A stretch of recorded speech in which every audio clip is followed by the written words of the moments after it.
I actually still have goosebumps from that interview. We had Noor Stars on the show this morning and she was amazing. She gave advice, spoke about her toxic exes. Her toxic exes, and she really went deep with that, which I really liked. And just any topic, she didn't hold back, which is very rare for someone with 25 million followers. So tune in to the Lovin Dubai Show podcast wherever you listen to your podcast and hit that subscribe button. We'd really appreciate it. We also talked about a 97 million dirham number plate sale. This is Dubai. Oh my God, where do people get all that money? So if you want to hear all about it, make sure to listen to our podcast. And like Casey said, do subscribe to wherever you're listening from.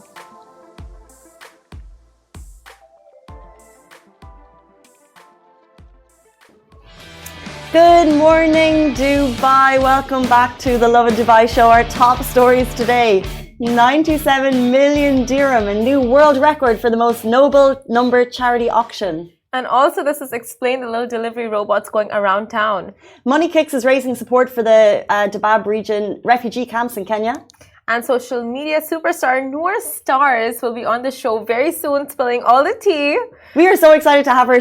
We just met her. She is life and soul of the party and just so down to earth. And she is joining the show because she has a new line curated with American Eagle, and we are giving away a piece of merch from that line. So fashionistas, get your tags in. They have very kindly given us one piece now, but you basically have to send us your size, and this is one of them. Oh, very pretty. It feels so nice. This is gorgeous. It really is gorgeous. So we're going to give away one piece. So just tag. Who do we want them to tag, Simran? We want you to tag your siblings because it is National Sibling Day. Happy National Sibling Day to one and all. My 4 brothers and sister, I love you. Not always, sometimes. Sometimes they rub you out the wrong way, don't they? Only how siblings can do. They push your buttons. And they know exactly which buttons to push. They know. What is like the most infuriating thing? All love. What is the most infuriating thing your sibling can do? When I was a kid, was just like to follow me around everywhere. You know, like you do something and they want to do the exact same thing. You want to start playing the piano and then they start playing the piano, or like you're playing a computer game and then they start playing the exact same computer game and then they get better at it than you are. Because they love you. Yeah, I'm just obsessed. I remember one of my brothers used to, so we'd get into the car and everyone would be ready to go, and he'd just kick the football at the car. Kick. And I'd be in the car. And the aim would be to hit me with the football. It gave me, for my entire life, I'm like, every time I see a ball, I'm like, no. Because he'd just be kicking the football, the door would be open. And just like, what was the thought process? Brothers are mean. So if you want to share a sibling story, you may be in a better chance to win this American Eagle merch. Shout out to our siblings. Shout out to our siblings, Muskan and Avantika. Oh my God, we used to have the biggest cat fights growing up. Yeah, oh yeah. Biggest, like Avantika and I used to pull each other's hair. We used to like push each other. It was crazy. Muskan and I never had that because she's 6 years younger to me. But oh my God, the way she just like covers up for me at times with my parents and my friends or anyone, you know, like, and if I hate someone, she doesn't need a reason. She'll hate them too. She'll just hate them. Yeah, that loyal bond. Yeah. My sister is like my mom. Are you closer to your brothers or sisters? My sister is basically my mom. She looks after me. She like call me all the time if she thinks I'm not okay. Oh. It's a different type of bond. Shout out. Shout out, sister. I love you. She's the best. You know, Casey's family is like the Bridgerton family. They have like 1,000 brothers, 1,000 sisters.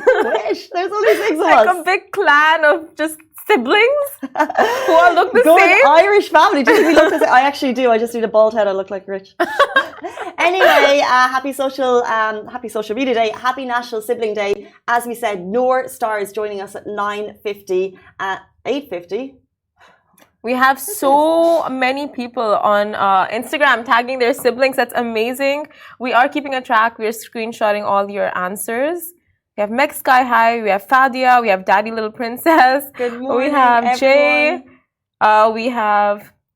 I can't say these names. Keep going. You can do it. Okay, just for Drools, we have Nandini. We have Ice Pop. We have Vijay. We have pf.pam, who says hola. Hola. Thank you so much for tuning in on this sparkling, bright, amazing Monday morning. And we have Zaibi Fatima. Okay, a lot of tags coming in. Cute. We appreciate you so much. Tag And your if you siblings. really want to win, give us your best sibling story because it's National Sibling Day. And you used to steal your sister's clothes all the time, no? You said? I would try and take them because she was way more fashionable than me. Yeah. Without her knowing? I can't really. She probably knew. My poor sister would have to give me everything. That was great. Yeah. And she would because she was so kind-hearted. It wouldn't have been the same the other way around. I'm pretty sure you would have given your clothes if someone asked you. You just seem like the sweet types. Stubborn child, though. You? Anyway, tagging my siblings, Christine, thank you so much. Guys, we're going to jump into our top story. It's a number plate story, it's an auction story, and it's a record-breaking story. 97 million, a new record set for the most noble number charity auction. So the most noble number charity auction in Dubai, which by the way is in support of the 1 billion meals endowment campaign, which is an incredible cause launched by His Highness Sheikh Mohammed bin Rashid Al Maktoum, Vice President and Prime Minister of the UAE and ruler of Dubai. The auction was held this weekend at the Four Seasons Resort in Jumeirah, very fancy, and the world record was set originally 16 years ago in Abu Dhabi when the number plate sold for 52.5 million. So 16 years ago, that's the record that's been held, but now that record has since been topped. Oh my God.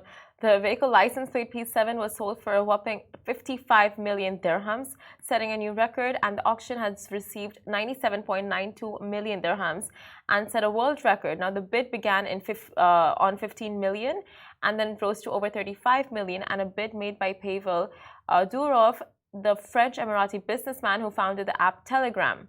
So the closing bid, 55 million for the P7 number plate, was met with celebratory confetti and cheers and whoops all over the room as the crowd gathered around the winner who wished to remain anonymous. So we know that Pavel, who owns Telegram, who lives in Dubai, he did put a bid in, but now the actual winner is remaining anonymous. So P7 sold for 55 million, beating the 16 years ago? 16 years, yeah. I thought it happened when we were reporting in Lovin Dubai. Beating Abu Dhabi's record of 52.2 million. Lots of millions. Oh my goodness. Where do people find this kind of money to just spend on number plates and phone numbers and, just these kind of things? But I guess they have a lot of value, right? Because they have resale value. Well, interesting that you said number plates and phone numbers, because there was also phone numbers at the auction. So the Etisalat by Ian Diamond. So now we're going to say what the number is. Don't you go calling this number. 97154888888 sold for 2.3 million dirham. 971. Lots of eights. I'm just going to WhatsApp them like, hi. I'm assuming they're not using the number. But that's sold for 2.3 million. And then the platinum mobile number, 9715833, lots of threes, from Do sold for 2 million. For a great cause. Wow. I love my old number. I love it. Like, I got a new number. So I love it a lot, but I had to get a new number and all those things. But the thing is, if I had that kind of money, would I pay to get my old number back? No. And you know why? Why? Because I don't have it. No, because when you get a new number, you have to change your Amazon details. You have to change your InstaShop details. Yes. You have to change your Deliveroo. Yes. So every time, and when you change your card, it's the same thing. It's a problem. It's a first world problem, but it exists. It exists. You know what? I would pay that kind of money to get my old number back. Now that I think about it, if I had that kind of money, if I had like a couple 100 million. How did you lose your number? I didn't lose it. It's just that it was on my mom's number. It was on my mom's name. Now she's not here anymore. I have to get it transferred, and she's not here. So it's just like, oh. So now I got a new number. Like, so if you have 2.3 million dirham, that's what you're going to do. Just get my old number back. Yeah. Good to know where the head's at. So that took place, and guys, a world record, and like we said, it's all for the 1 billion meals endowment, which is up and running, and no donation is too small. So if you'd like to donate, you can via the channels that we've said already on the show.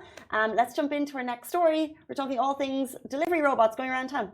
So the little delivery robots going around town. So you've seen these little boxes moving around, and if you have, well, you're not crazy. Those are little delivery robots, and the Dubai Future Foundation is working on an on-demand delivery robot that is intended to revolutionize the world of delivery.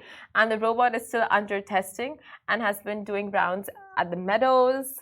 So the new delivery robots, they're intended eventually, when we know that they work very well, they'll be cost effective, eco-friendly and safer. The robot is capable of picking up your goods and delivering them safely. And like, you see the videos, they're adorable. You don't Wallies. Are we moving into that next phase of future? Like, I can see why it should work, but I just can't imagine the day that a delivery robot is coming into my building, greeting the security guard, going up the lift and getting to my door. It's too far away. Oh, there's someone at Dubai Future Foundation now thinking, Casey, we're so close. You have no idea. We're so close. Right? Like we would think it's far away, it's the future, but we are living in that future where it's going to become the norm.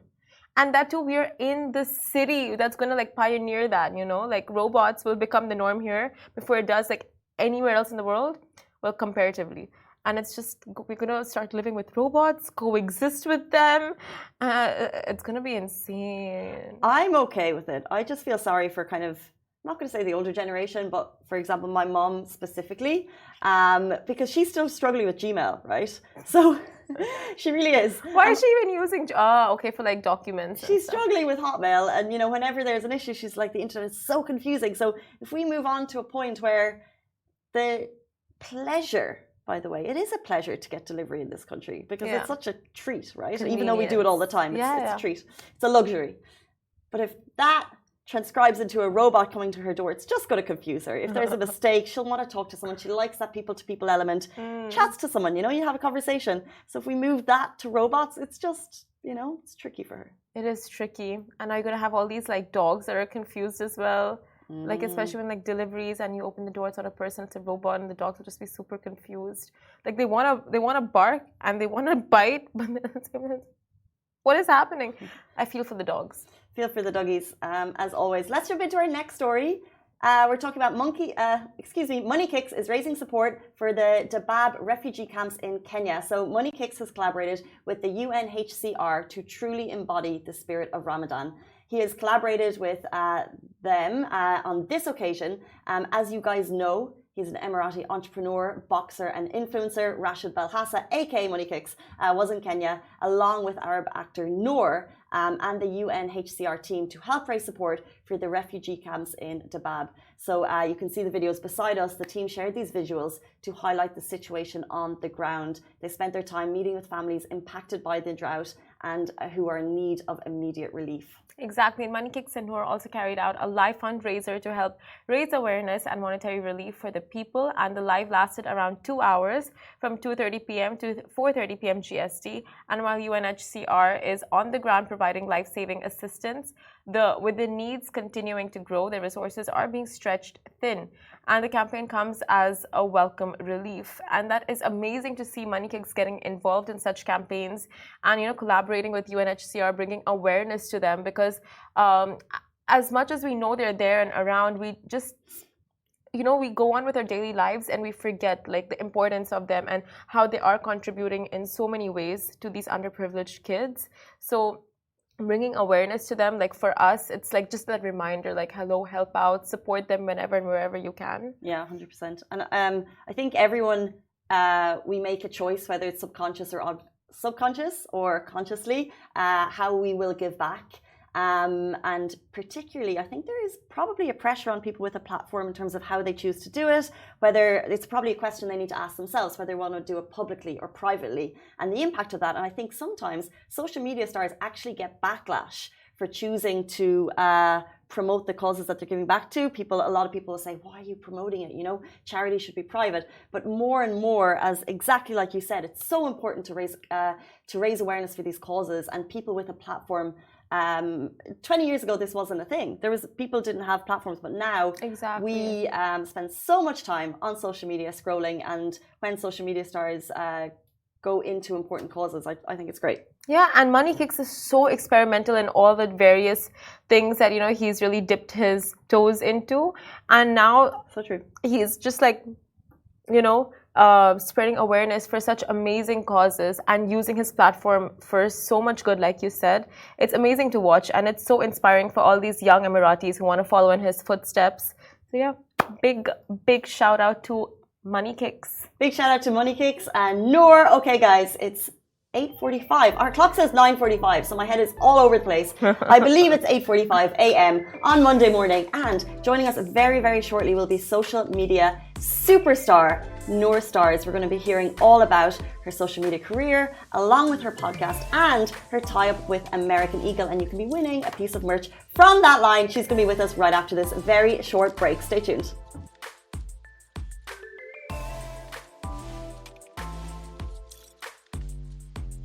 Welcome back to the Lovin Dubai show. Our guest today has racked up over 25 million followers. She's famous for her binge-worthy content on beauty, fashion, lifestyle and honesty. And most recently, she's collaborated with American Eagle on a spring line, which you have to check out. And we're giving away a piece of that on the show today. Welcome to the show, the one and only Noor Stars.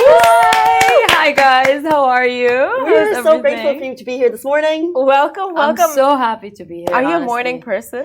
No. Was it difficult for you to come in so early? No, because it's Lovin Dubai. Come on, you can't. You have to wake up for Lovin Dubai. Like this is worthy. Like Well, you look fresh. Thank you so much for joining us on the show. Thank you. So, do tell us a little bit about yourself and our followers. I think about myself. I'm a content creator. I started 7-8 years ago on YouTube, and it's been a long journey. I just create content. I love music, and I love creating also or working with brands that I actually love, and I create products with them that I believe in and I enjoy. You have catapulted to social media fame. You started 7 years ago, and you are, people know you all around the region. What was your first video that you posted? And were you into social media then? Can you remember? Actually, my first video was a very random video. It was what's in my iPhone. So we want to know now. it was very different idea, I guess. But I started because I was lonely. I was very lonely in the US. I didn't speak English. My English was so bad. I was in high school. What? So I was very lonely, and then I discovered the world of YouTube, and I was inspired to create my own. So I did it in Arabic because I didn't speak English. And I didn't. Part of me always knew I want to be I will be famous in the future. I had this feeling, But when I posted my first video, I didn't think people would watch. In my head, I remember thinking, who's gonna watch it? And I can't always delete it, because the idea of me posting myself online as an Arab girl, it was not common. No, definitely not. I remember even on Facebook we would post pictures, but then we would make them private, only our friends see it. So from that to me posting myself on YouTube, full video, my face, me talking, everything. So it was very it was challenge. But I remember telling myself, "No, come on, who's gonna watch?" And you can always delete the video. Just try. So I was kind of doing it for fun, and then. That's so gutsy. People watched, So that's very gutsy. Did you not get your parents going no, stop it, take it down, or your friends, or backlash from the internet just for being, coming from a conservative community? I grew up with a single mom, so my mother was very supportive, and I think she didn't understand the idea of posting on YouTube. She knew, I kind of hinted it, but she didn't know it's a video online on YouTube at the time. I remember her friend, that's how she really found out. Her friend called her and told her, "What, your girl on on YouTube posting herself, like what is the, you know, like, That's you so know, the pushy. community, like Yeah. it's just the community and how like the gossip is. So all of a sudden I was the gossip of the town and the Arab community in Michigan, and my mom like friend group, and them telling her like, this is what, like your girl cannot post herself like that, who's gonna. But what were your videos like when you started Very off? simple videos, but like again, the idea of you posting yourself is not easy, especially like I'm talking years ago. It was very hard. And even online, like the girls were very supportive. Like the girls were very supportive, very loving. I always had like big audience, like female audience, and it's like 80% of my audience are females, and they're always there like supporting. But when I first started, the guys, and I again, it wasn't normal at the time. They were like, what? Since when we have girls on YouTube? Since when we have people like girls posting content? So I remember it was tough at the beginning, but now look, it's normal, and it's a career, and being content creator is acknowledged by people, and they see the effect. And a lot of content creators are influencer people, you know, and they actually influence. So they influence, but it's interesting because it's a career that is also kind of blends into your personal life. So you were getting those reactions at the beginning, and you're probably still getting some now. So how do you kind of create a barrier, or how do you deal with the reactions? Can you kind of leave them at work, or is it something you just deal with 24/7? no, definitely it's something you deal with 24/7 because it's your life. Again, I think this is the tricky part about being a content creator, is your life is your work, and sometimes you don't know when to stop and when to not share something. But I think after many years in the industry, now you know that if someone wrote a bad comment, that doesn't make them a bad person. Maybe they're just having a bad day, and it's not that serious, it's not that deep, it's not personal. I think when you start, you don't know. You take everything like seriously, and you get affected by every word that's written about you online. But in reality, it's not that personal. Probably they wrote a comment and they even forgot that they wrote that comment. But then you come and you read it, and it will stick in your head, and you start thinking about it. Like, let's say someone said you're ugly. Probably, okay, it's a very bad comment, but they wrote it very quickly. Oh, you're ugly. Okay, they don't like your features. They don't think you're beautiful. You're not their type, whatever the reason. But they wrote it, they forgot about it. But then you come and you read it, and you're like, I'm ugly. And then once this thought goes inside your mind, you start believing it, and then you only start seeing the bad comments, and then that grows.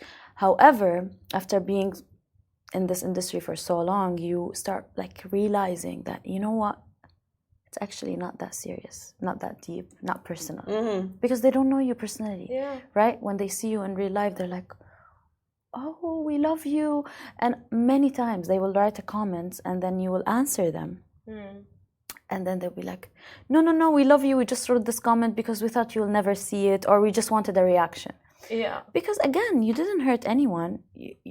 You're not an evil person. You really didn't hurt them. So they don't need to write this, and they don't mean it. 90% of the time they don't mean it, unless you're an evil person and you're like hurt someone and you like did something so big. Then I guess you know what you're doing, right? That's an amazing epiphany. How did you come to that realization? Did you come to it on your own, or was it like coaching or mindset change? I think it's both, like just experience being in the industry, and then just analyzing everything from your personal experience, and then also think about it, like they don't know you, and they don't know the real you, and you know you're a good person. So I think also sometimes you need to talk to yourself, remind yourself that I'm not ugly, I'm not evil, I'm not that. So when you work on your self-esteem, I feel like that helps a lot. You stop like believing what people say about you, because you know the truth about yourself, you know the reality, you know who you are.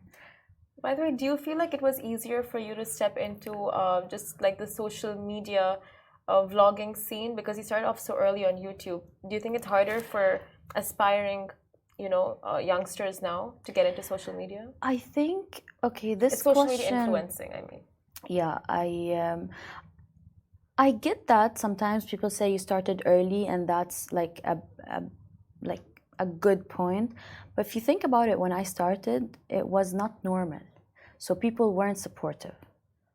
So people who started early kinda had this like responsibility of making other people believe that, you know what, content creation is good. Content creation is important. We had to sit in many meetings with many brands and just tell them why our job is like worth their time and they worth their like investing in us. It was very long journey. So I think now is the time to create content because now everyone understands and accepts it and also support it, right? Like now if you start, people will take you seriously. Content creation is a serious job. People respect it. When we started, it wasn't respected. We had to gain that respect and show people that, you know what, we are we can create a different, even with our simple video, whether it's a simple video that people call it simple and it's like pointless, or like with a vlog or with just some experience that we're sharing and people can relate to. But it took years for brands and audience to understand that and believe that it's worthy, right? Now, if you start, people take you seriously. You can get brand deals very fast. If you're good, you will gain success. So I think it's a good time now to start if you want to be a content creator. It is most certainly a career now, and it wasn't 8 years ago. So you have carved the path. So for people watching and people who look at it as the dream job, what is kind of like the best bit of the job and the worst bit of the job? I think you have to love content creation to do it. So the main thing is you have to love it because it's not an easy industry. Like you girls know, you have this show. It's a lot of work, you know. So it's not easy. People think it's like, oh, what? It's 10 seconds. No, trust me, it's a lot of work. So you have to love it because it's gonna be like an addiction. It will be like 24/7 of you thinking. You can't turn your mind off. So if you love it, I think the next tip, if we're gonna call it like that, just start. Just start. I think the struggle is starting.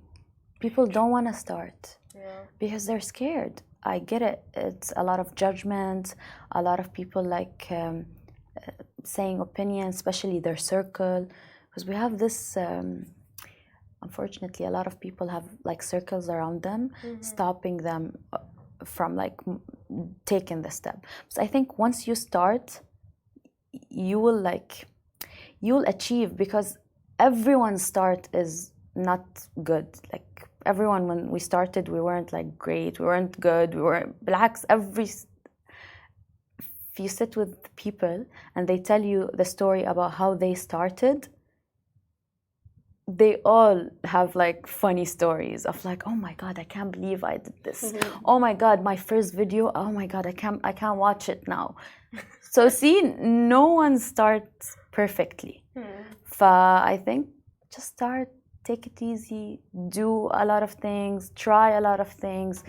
It's fun at the end of the day, and when you're enjoying it, people can feel your energy, because this job is all about energy. You can feel my energy if I'm mad, if I'm doing it and I don't like it, if I'm doing it for the money. Even brands feel it. So yeah, just have fun. Energy is amazing, and you look stunning. You look fabulous. Thank you so much. Speaking of brands, you have a big brand collaboration with American Eagle, and you're wearing something from your own collection, right? Yes. Tell us about that. Oh my god. so this collection means a lot to me because I worked like so hard, and American Eagle team and we worked so long, and we kind of wanted to create a collection that's modest, first of all, because we want it to be like, we thought about the region, right? And I'm an Arab girl at the end of the day. This is a collection that's going up in Ramadan, so I wanted it to be modest but also stylish and comfortable and cute. Like I remember this was the talk when we were like on a lot of Zoom calls working on this collection. It was like, I want it to be cute and I want it to be modest and like full of life and comfortable. Like you wear it, you feel comfortable, you feel cute, you feel like beautiful, and it's just like, it gives you this like feeling of, you know, I like myself. I love it. Like, you know, I'm comfortable. This is me at the end of the day. I created a collection. I created a collection that's like my style, which I like comfortable clothes, but I like them to be stylish with the colors like that are full of life and comfortable.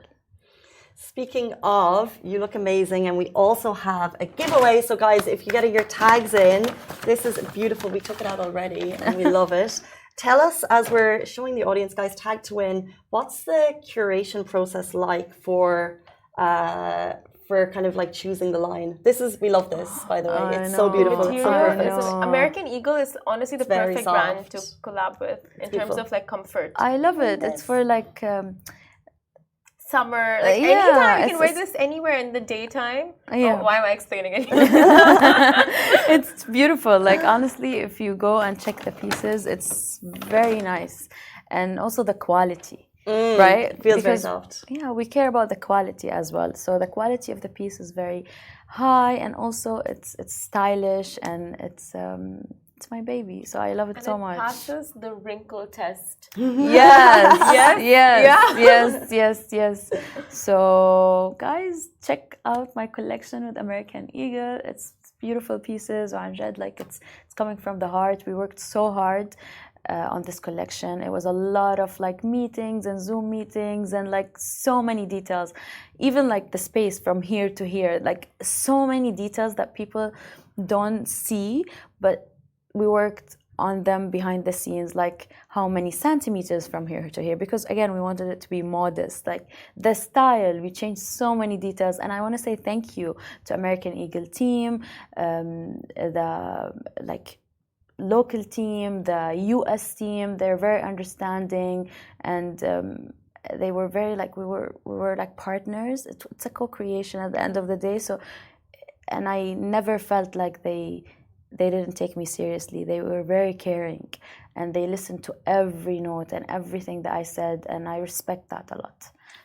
And I think that's why we clicked, and that's why we worked on this collection, and that's why we created a beautiful collection, because we were both like on the same page, trying to create a product that's perfect for this region. Amazing. And it's actually available in 8 markets, not just here. So if you're watching from abroad, you can also purchase it. And also massive shout out to American Eagle for making it happen and for bringing you to tell us the behind the scenes, because a lot of people, they might see a face in a store window and not understand all of the work that went into creating and choosing it. So it's amazing to get that from you. Thank you. Before we jump into our this or that game, we want to talk to you about your podcast, which you've released. Yes. How did you go from YouTube to podcast? What was the purpose? So I love deep, meaningful conversation. If you know me on a personal level, I like to sit with my friends and just we talk about like a lot of deep topics, and I think a lot of my friends also told me like people usually open up to me, and this has been happening for like so many years, and I always wanted to do something like podcast or a show where I can share stories, people's stories, or like just stories in general about like things that I've been through or other girls been through, just so can like people sometimes from a story can feel like they relate to you. You've been through something, but then they don't think someone else been through that. But we talked in my podcast about a lot of things, from toxic relationships to like breakups to just, for example, I have an episode coming with a friend of mine. She's getting married. She talked about her fears and like how she's feeling now at this stage because her wedding is very, like it's coming, it's very close.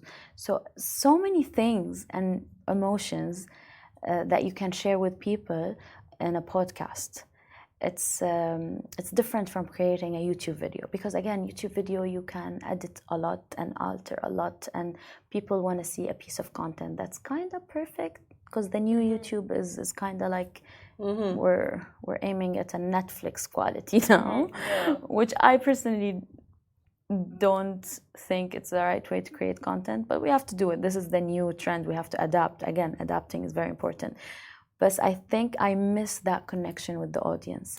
I miss sitting down and talking to the audience, and just because I was always like that. I was the girl that have videos, and I would call them from the heart to the heart, and people love them, and I like oversharing. So that's why I think podcasts works for me, because I have this connection with the audience. I can talk to them about so many things that I cannot share elsewhere, you know. That's amazing. We need to start listening to these podcasts and just, get to the bottom of who is Noor and what conversations excite you. Thank you so much. We'll play a fun game with you. Okay, let's do it. Okay, so we're going to play What Gives Noor Stars the Ick. So we're going to name things, and you have to tell us if you think it's icky or not. Okay, let's do it. Okay, let's start off. What gives Noor Stars the ick? Unshaven legs. Unshaven? That's me saying, I don't know. I think I'm with freedom. Like, freedom? Yeah, I don't judge people, honestly. No, love that. Yeah, love that. Like you can do whatever. It's your body, right? Exactly. Okay, really bad odors. Yeah. Yeah? Icky. No. Super long fingernails. I like long nails. Yeah? Long Me too. nails. They're a mess. I don't know. I think growing up in the US and like my teen years, it was all about long nails, Cardi B nails. I think it's different from the UAE, by the way, because when I first moved here, all my friends here, they're like, why do you have these crazy nails? In America, having crazy nails is like something nice. No, here as well, the nail game in the UAE, especially Dubai, is so strong. It's different from America, though. Okay. America is very like long and extreme, and a lot of colors and a lot of like details. Here, it's classy. It's more of like, this is the max you can do here. Like this is maximum, and then after that you're like, you get the looks like, what is this kind of nail? It's actually true, so true. Right? You have to have like, this is maximum. More than that, you're crazy. And at first I didn't get that. At first I was like, why? It's normal. Like we paid so much for these nails. Like why? In America they appreciate longer nails. I think it's also because of the culture and like what they see in music videos and the art is there. Have you seen their nails? Like they're very long. Yeah. So Khloe Kardashian vibes. Okay, so a very possessive partner. Or like a possessive partner. Oh, so it's a toxic partner, huh? No. No more toxicity. No. No? Have you dealt with too much? I've dealt, definitely. I think every girl had like a toxic phase in her life, or needs a toxic phase in her life to understand the meaning and appreciate the good guys. So true. Right? I feel like you have to go through the bad guys to appreciate the good guy, because good guys are amazing. We don't realize that. I swear, we don't realize that they're like, think about it, they're amazing. They treat you well, they care about you, they bring you flowers, they take you out on nice like dinners. And then you choose to go for the bad boy that will break your heart, and that looks like, I can't cuss here. So. No, but what if they look really good? That's what Exactly. So it's not all about the look. But every girl, that's my opinion. Yani, don't take it seriously. But I think every girl goes through a phase of a bad boy that looks good, but he's trouble. Yeah. Raise your hands in the back. Okay, very last one. Phone calls instead of WhatsApp. I like phone calls. So Phone calls? yeah. I mean, Okay. think about it. Somebody's calling you. I mean, if he's calling for no reason, then you can easily say I have to go. But if he's calling for something, then yeah, you can. Have you ever done the line? Hello? No. I'm usually like, oh, what do you want? Like, no, nothing important. Okay, I have to go right now. Whoa! I mean, she is North Star. You can't be She can wasting do her it. time. We're not wasting your time. No, in a nice way. But if somebody's calling me for like something weird, I'm like, why are you calling me for this? No, yeah. Noor Stars, I'm saying Noor Stars, you've been so open, so honest, so genuine on the show this morning. We really appreciate it. I'm going to be watching back over for sure. Her line is out with American Eagle right now. You can go and get it. And to win it, just tag in the comments. We'll watch them before, during, and after the show. But a massive thank you for joining us. Thank We you really so appreciate much. it. Thank you, girls. You're amazing. And I'm really happy to be here. Thank you. Goodbye from me. Goodbye from me. Goodbye from me. Bye. This show is brought to you by the Augustus Media Podcast Network. Thank you for listening, and I hope you enjoyed it.